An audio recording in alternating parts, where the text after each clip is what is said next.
Encontrarnos otra vez para estudiar la palabra de Dios. Ustedes saben que estamos en una jornada de meditación sobre la carta de los Efesios. Ya estamos en el capítulo 6, este interesante escrito del apóstol Pablo, que se le ha llamado la reina de las epístolas. Bueno, en este último capítulo de lo que ha sido todo el estudio de Efesios, siempre el tema central, la vida espiritual versus la vida carnal. Y cómo Pablo va desarrollando esta lucha que existe entre estas dos maneras de vivir que deberíamos nosotros decidir. Termina este capítulo haciéndonos unas conclusiones acerca de lo interesante que es servir para el Señor. No es simplemente un paseo, es un campo de batalla. Pero también comienza el apóstol Pablo hablándonos de los hijos y de los padres. Permítame leer la Biblia. Dice así en Efesios 6, verso 1. Hijos, obedezcan a sus padres en el nombre del Señor, porque esto es justo. Honra a tu padre y a tu madre, que es el primer mandamiento con promesa, para que te vaya bien y tengas una larga vida sobre la tierra. Ustedes, los padres, no exasperen a sus hijos, sino edúquenlos en la disciplina y la instrucción del Señor. Mientras en el tiempo de Pablo existía lo que se conocía la patria potestad, hoy día se utiliza ese término legal sobre la custodia y la autoridad de los hijos. Encontramos que en Pablo la situación era muy distinta. El padre gobernaba totalmente la vida del hijo.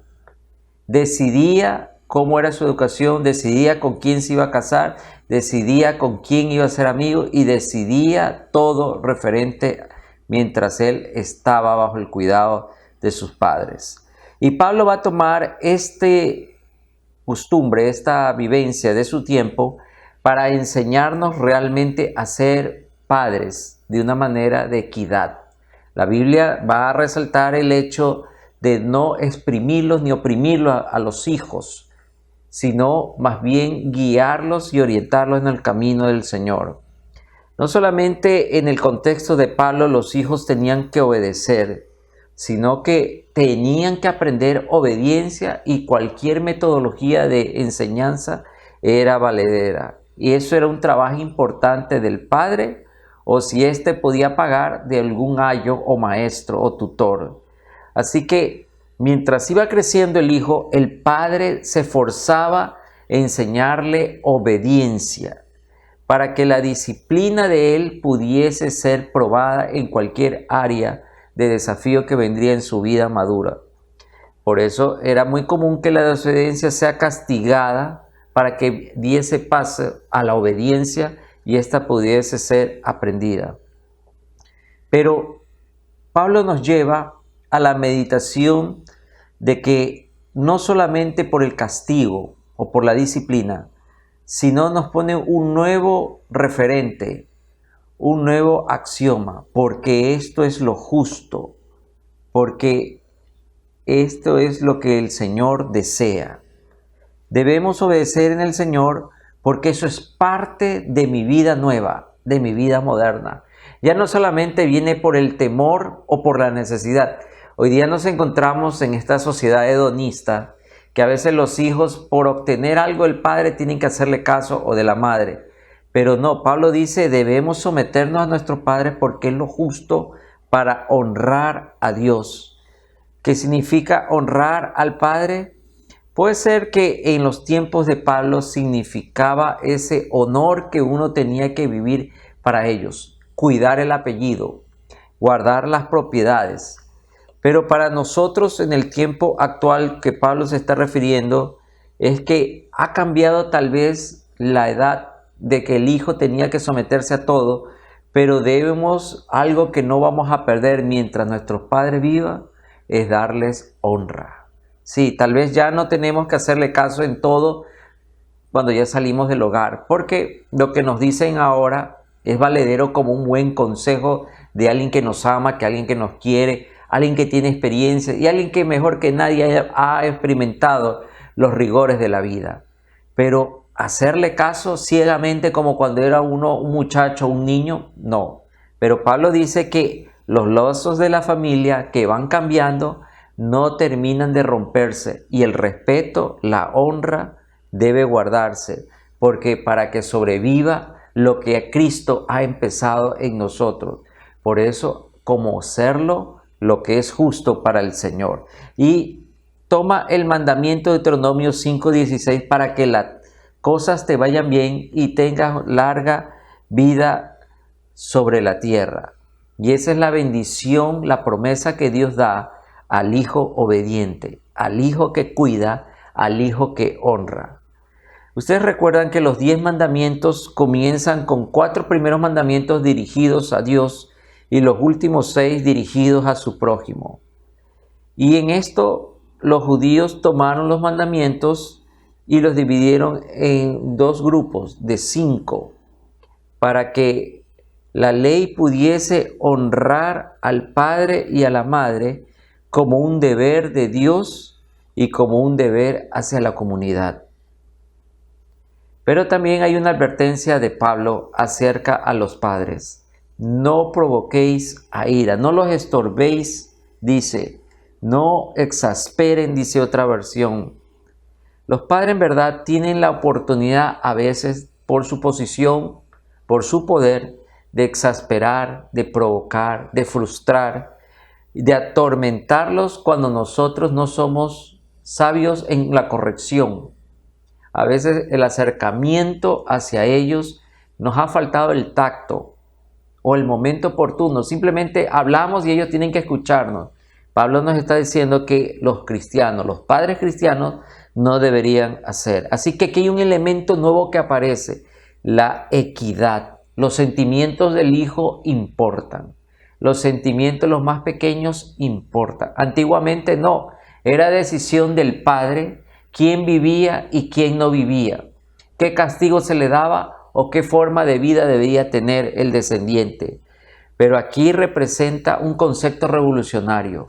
No estorbemos, no exasperemos, no pongamos tropiezos para que ellos puedan desarrollarse. En la conclusión de la carta de Efesios, Pablo enfrenta este problema que había entre padres e hijos, esta división y esta situación, y la quiere llevar a los pies de Cristo. Pero también hay una situación que no lo puede esconder la palabra de Dios, la esclavitud, la diferencia económica que existía entre los libres y los esclavos. Así que Pablo, de una manera inspirada, les dice a los siervos o esclavos, a los dulos, obedezcan a sus amos terrenales con temor y temblor y con sencillez de corazón, como obedecen a Cristo. No actúen así solo cuando lo estén mirando, como los que quieren agradar a la gente, sino como siervos de Cristo, de corazón hacia la voluntad de Dios. Cuando sirvan, háganlo de buena gana, como quienes sirven al Señor y no a los hombres, sabiendo que cada uno de nosotros, sea siervo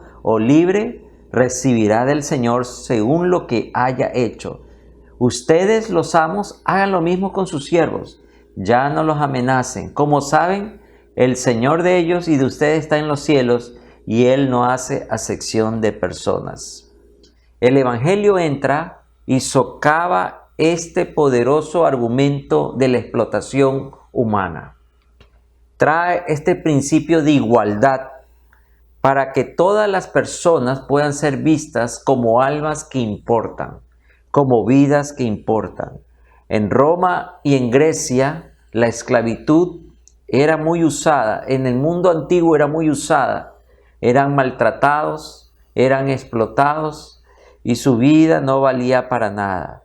Pero Pablo toma el ejemplo del amor de Dios que pesa sobre cada corazón y les hace ver a los sirvientes que tal vez pensaban que no son amados del Señor. Deben entender que su situación ahora terrenal deben hacerlo mejor, como para el Señor. Es decir, los eleva de sentirse esclavos a ser siervos del Señor.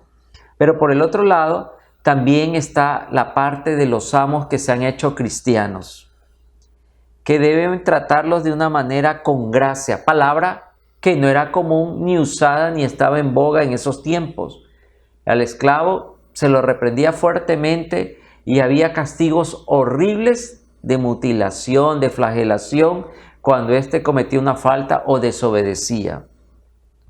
Pero la gracia nos eleva a los amos y a los esclavos a ser iguales, porque mientras yo sirvo al hombre, sirvo a Dios.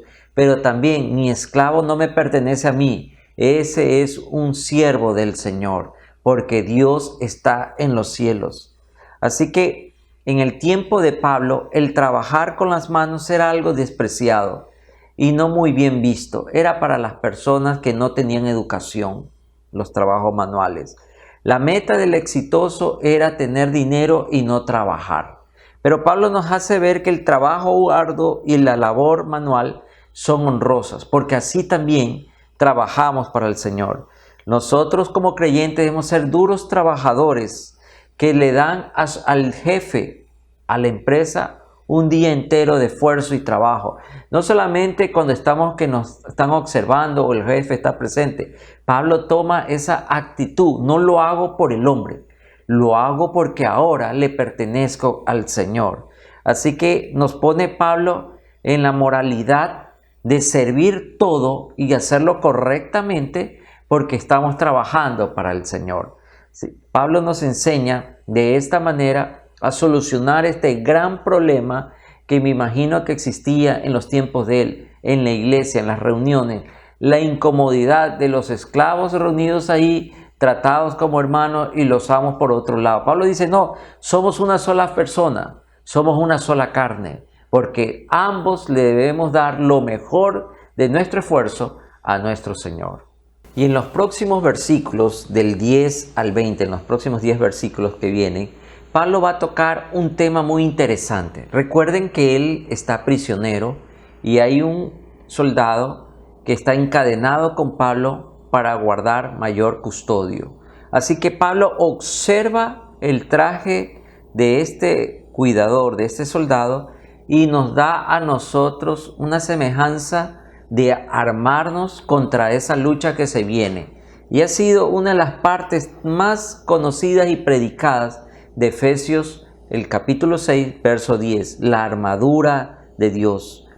Pablo comienza con estas palabras: por lo demás, hermanos míos, mantengámonos firmes en el Señor y en el poder de su fuerza. Aquí viene algo que nos hace resaltar al llegar al final de su carta. Él ha luchado por establecer el lugar del Señor Jesús en nuestra vida y en nuestro desarrollo de andar como nuevos creyentes, como nuevos cristianos. Así que todo lo que Dios ha hecho por nosotros nos hace que debemos reconocer la gloriosa nueva posición que tenemos como hijos. Y este plan eterno se vuelve hacia nosotros como un propósito que se va a mantener siguiendo y peleando, luchando, deteniéndonos, cayéndonos, arrastrándonos, levantándonos, pero ese propósito se cumplirá. ¿Cuál es el fin de este propósito o plan? La madurez en Cristo y continuar con la santidad, para que nosotros podamos vivir de esta manera, llenos del Espíritu Santo, y consigamos lo que se va a llamar el andar en el Espíritu.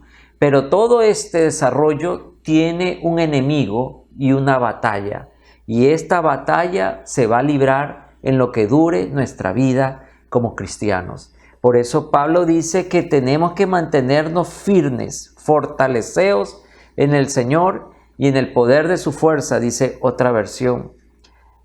La idea era como en 1 Samuel 30, donde dice que David, luego de una cruenta batalla, un desafío, se fortaleció en el Señor.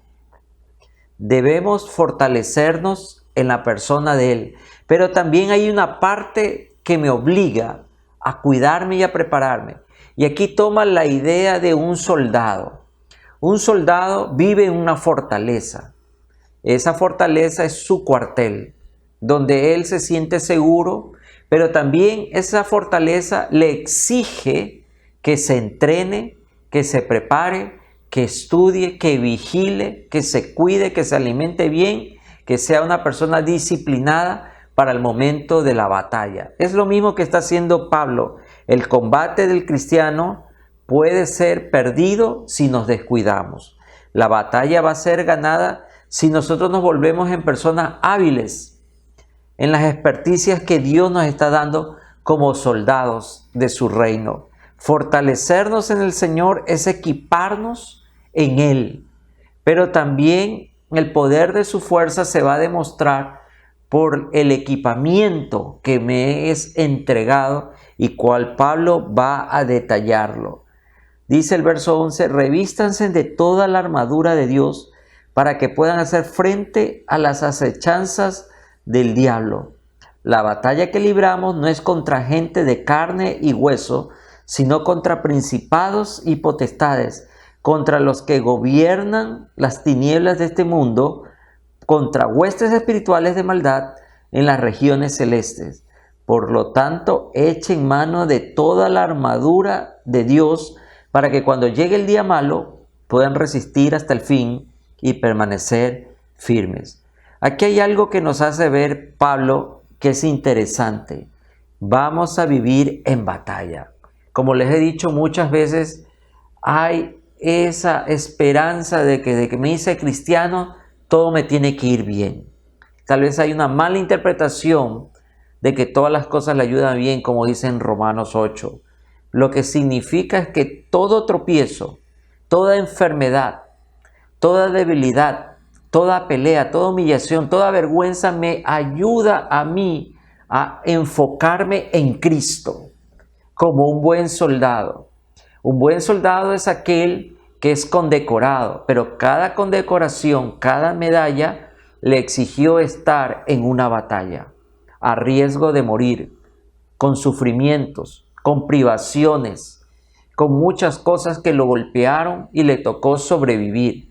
Bueno, así somos nosotros los cristianos, los nuevos creyentes en Jesús, soldados experimentados, no en esa gloria o en ese paseo que algunos tienen como fantasía que es la iglesia, sino soldados que se experimentan en el sufrimiento, en la privación, en el acechamiento del enemigo, en aquellos momentos de la tentación, pero nos levantamos y tomamos nuestra posición porque estamos firmes en Cristo Jesús. Y esta palabra, tomad toda la armadura, es utilizada solamente, armadura, esta palabra es utilizada solamente en otro lugar en el Nuevo Testamento, en Lucas 11, 21-22, cuando Jesús habla del hombre fuerte que está totalmente armado, pero que es despojado de su armadura cuando llega uno más fuerte y le derrota. Porque nosotros tenemos esa esperanza. El más fuerte llegó y ahora vive con nosotros, como lo dice en Colosenses 2:15. Y esta armadura que debemos tomar pertenece a Dios. Es de Dios y Él es el que nos viste. Nos viste para que nosotros podamos batallar, estar firme. En el Antiguo Testamento, como habla Isaías 59, Él comparte esa armadura. Así que nosotros nos volvemos más que vencedores cuando podamos estar firmes contra las acechanzas del diablo. Porque ahí demostramos el poder que Dios ha dado a su pueblo. No es un poder para atacar, pero sí para permanecer. Vendrán las maquinaciones de Satanás en contra de nosotros, pero nosotros estaremos firmes en el poder de Dios. Vendrán tácticas de intimidación e insinuación de derrota, de vergüenza, de temor. Él vendrá siempre a atacar el campo que a él le gusta trabajar, nuestra mente. Y es ahí donde Pablo dice que tenemos que vivir una decisión, tomad toda la armadura, no solo una parte. No es solamente lo que a mí me gusta usar donde yo me siento libre. No, dice Pablo, toma toda la armadura para que podáis prevalecer en el día malo.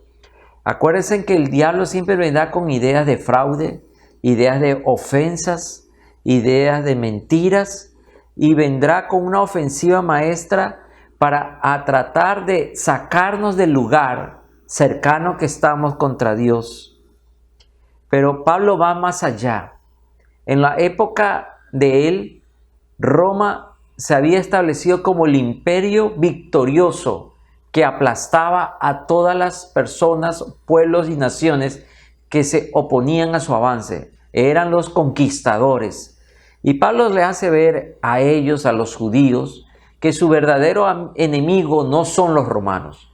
No es el mundo romano, no es la paz romana, no es ellos, no es la estructura, no es eso.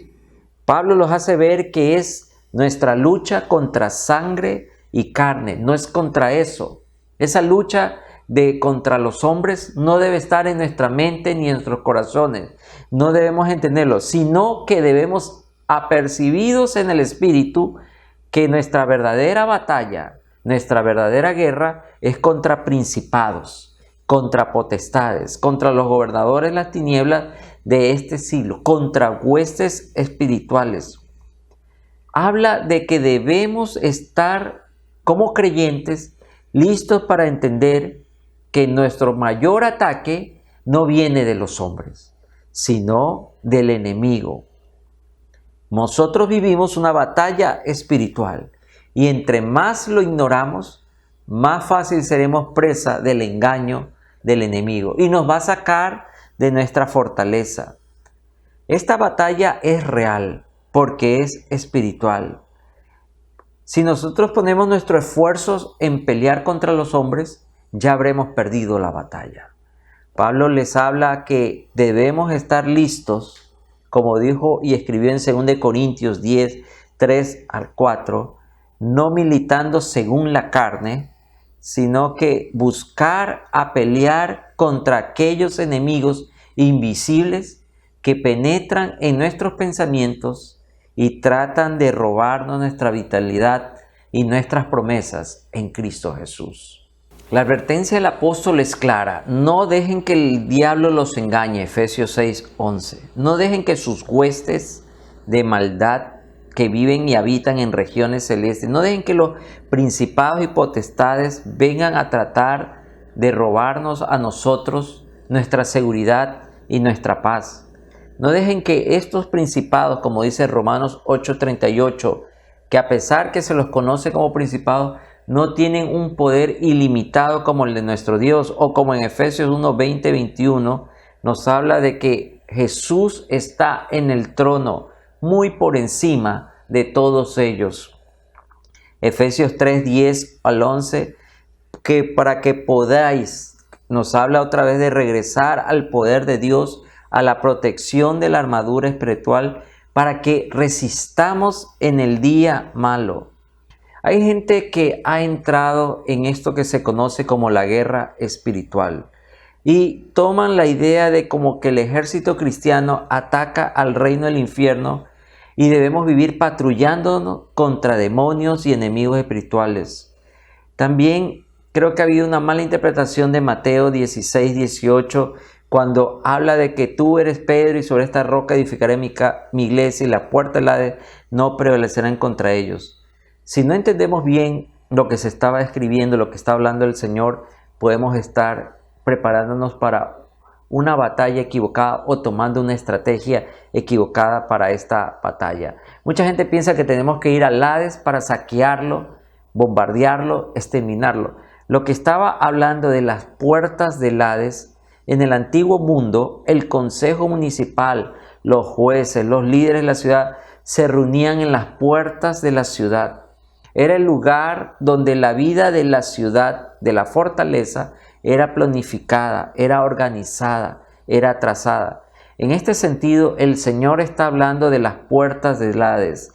Él quiere decir que ninguna estrategia satánica, ningún plan del infierno, ningún plan de estas potestades llenas de maldad triunfará definitivamente en contra de la iglesia. Nosotros no somos soldados que buscamos y atacamos fortalezas demoníacas, porque Jesús nos enseñó eso en su ministerio. Imagínense que Jesús hubiera pasado echando demonios, buscando diablos para sacar, peleando contra todo espíritu, hubiera perdido la agenda importante de la salvación. Hubiera caído en la treta del enemigo, en el estorbo, en la intranquilidad. El Señor tenía muy claro cuál era su propósito para lo que Él había llegado. Él sabía lo que Dios, el Padre, quería que Él hiciera y el Señor se dedicó a llevarlo a cabo. Él luchó con la oposición satánica cuando se presentó la oportunidad. Cuando la oposición satánica se levantó, Jesús se mantuvo en contra de ella y no pudieron moverlo de su plan original. La idea de Pablo es lo mismo. Se nos ha dado un curso por cumplir. Esta es la estrategia. Satanás hará lo mejor para detenernos, para que no evangelicemos, para que no testifiquemos, para que no oremos, para que no nos reunamos, para que vivamos con temor, con miedo, con vergüenza, para que nos sintamos que estamos siendo derrotados, para que seamos intimidados. Pero Dios nos hace referencia que nosotros debemos tomar la fortaleza de Él de una manera enérgica y avanzar en el reino para detener y hacer temblar los consejos del infierno, que ningún principado, ninguna potestad va a robar el plan glorioso de Jesús dado a su iglesia sobre la tierra.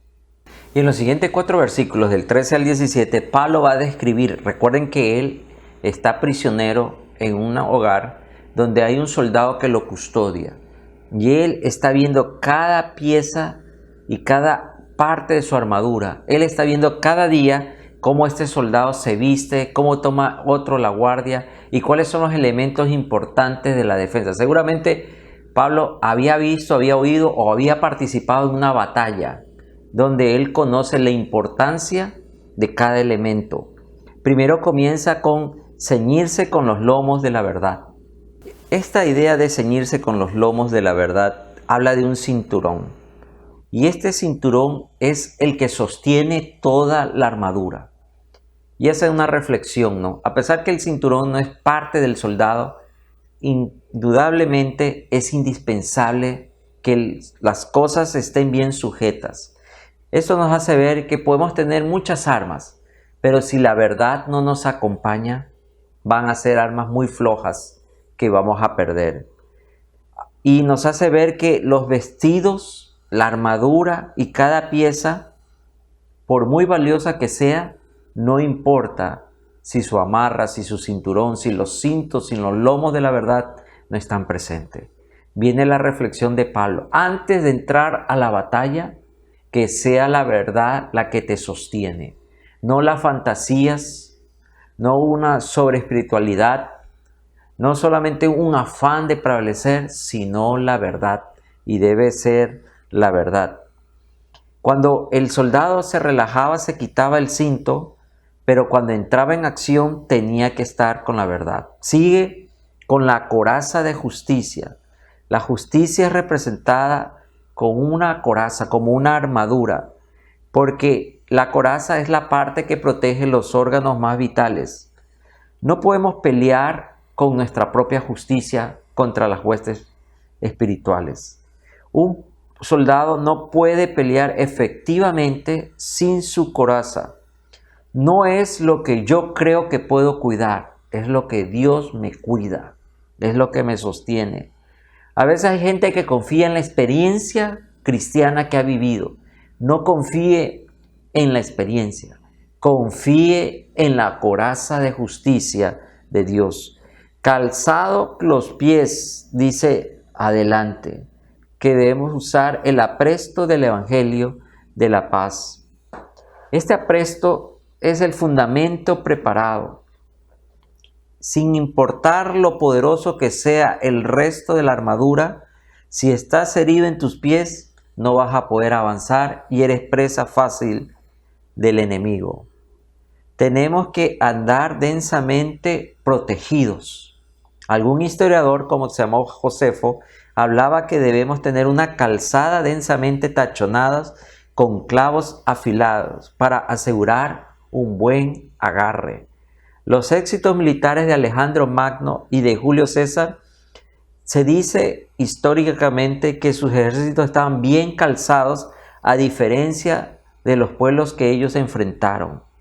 Y por eso ellos podían hacer marchas largas, pelear en terrenos duros porque se sentían seguros. Hoy día le pregunto, cuando usted camina como creyente, ¿se siente seguro o hay debilidad en sus pies? Y ahora Pablo entra a una nueva parte, la armadura espiritual a tomar, y habla del escudo de la fe con que podáis apagar los dardos. Ese escudo era una pieza importante para el soldado. No era el escudo simplemente como se muestra en las batallas redondo, Parece ser que este escudo era especial porque cubría casi toda la parte del soldado, y este escudo servía para detener las flechas lanzadas que enviaban los enemigos en contra de su avance. Recuerden que estas flechas venían con mucho impacto y este doble espacio que era hecho el escudo lo apagaba. Pero también hay una parte que Pablo nos hace ver que el impacto de la flecha crea una situación de inseguridad psicológica en el soldado, en el guerrero. Pero dice que no debemos desanimarnos, porque si nos desanimamos, porque había gente que veía que venía el fuego y podía tener la tentación de soltar el escudo y podría morir con el siguiente ataque. Hay mucha gente que ha pasado pruebas y ha soltado y ha perdido su fe. Pablo nos está diciendo: no pierdas tu fe, porque con la fe, aunque te sientes que está ardiendo, está próximo el fuego, está cercana la batalla, sobrevivirás. Qué gran enseñanza para nosotros a no soltar la mano de Dios en momentos de prueba, en momentos de debilidad. Cuando nos sintamos solos, debemos aferrarnos a nuestro escudo de fe para que podamos apagar los dardos que nos envía, los misiles que nos envía el enemigo. Pero también tomad el yelmo de la salvación. Y este era un sombrero de cuero, a veces forzado con metal para darle mayor protección a la cabeza. Porque una cabeza herida no le sirve al cuerpo. Importante que Pablo dice que la salvación debe estar en nuestra mente. No podemos permitir pensamientos del pasado ni pensamientos de vergüenza, sino que tenemos que avanzar, que somos salvos, que seremos salvos y que vamos a lograr llegar a ese lugar que nos ha prometido el Señor. Como dice en 1 Tesalonicenses 5:8, la espada del Espíritu, que es la palabra de Dios. Esa espada está provista para ti. La Biblia, como libro inspirado, es la palabra del Espíritu para nosotros, la espada que nos sirve para mantenernos cercanos y también para mantenernos defendidos en contra de nuestros enemigos. Si no tenemos confianza en la inspiración de la palabra, en sus ordenanzas, no vamos a poder batallar. Y así encontramos a muchos cristianos que huyen en la batalla porque no saben manejar su espada. Qué interesante que nos hace ver Pablo que a la Biblia no hay que tenerla solamente en la mente, sino en las manos. Es decir, actuar con la palabra de Dios. Por eso un soldado se pasaba entrenando estocadas, usando y aprendiendo nuevos movimientos de defensa y ataque, porque era importante no solamente defenderse, sino atacar. La Biblia nos da la estrategia para vivir así, para adelante. Y termina Pablo con esta conclusión: oren en todo tiempo, en el verso 18, con toda oración y súplica en el Espíritu, y manténganse atentos, siempre orando por todos los santos.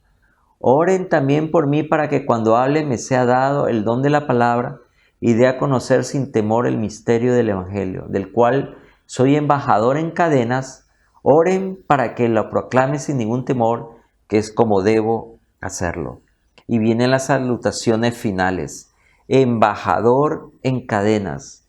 Esos grilletes de prisioneros no deberían ser estorbo para Pablo, pero Pablo nos invita a que valoremos la unidad. Efesios es una carta para la iglesia. La importancia de no solo ser un soldado entrenado, bien armado, sino de la necesidad de pertenecer al ejército. Amar nuestra parte en el ejército, amar al ejército que nos cobija, es decir, amar las ocasiones. Y esto Pablo termina haciéndonos dar cuenta qué importante que él necesita la oración. Todo es valedero, todo sirve, pero antes de abrir mi boca, prefiero que la iglesia me dé la fortaleza para que yo tenga el denuedo, para que él pueda predicar un evangelio sin temor y sin vergüenza, porque fácil podría caer en depresión, porque la situación de Pablo es difícil. El desafío de Pablo que nos presenta aquí en Efesios es que podemos avanzar en este mundo lleno de tinieblas con la luz de Cristo. Hoy le quiero invitar a usted y hacer esta pregunta. Sea parte de un ejército, no sea parte de las personas que huyen, sea parte de un cuerpo que lo ama y que desea que usted también sea un soldado bien entrenado, bien vestido. Muchas veces tal vez hay personas que piensan, hubiera sido parte o me hubiera hecho un militar, ¿no? Tal vez algún hombre, alguna mujer tuvo alguna vez un sueño de esos y no se dio por muchas razones. Pero hoy día usted puede ser parte del ejército glorioso y victorioso que es de Cristo Jesús. La trompeta está sonando y nos está llamando a filas. ¿Quiere serlo? Sencillamente, ore conmigo, dígale, Señor Jesús, en este momento te necesito y yo quiero marchar contigo. Quiero ser ese hombre, esa mujer que se viste correctamente, que puede vivir y que puede pelear para ti, Señor, correctamente. También ser ese padre, ser ese hijo que da honra, no problema ni tropiezo. Y hoy día quiero entregarte mi corazón para ser una nueva persona en Cristo Jesús. Si usted lo ha hecho, por favor háganoslo saber y recuerde que siempre estamos ahí comunicados a través de nuestras redes para una nueva transmisión. Si usted tiene una necesidad o alguna petición de oración, por favor escríbanos a nuestra línea de emergencia. Con mucho gusto estaremos contestándole y orando por esa necesidad. Que el Señor me los bendiga grandemente.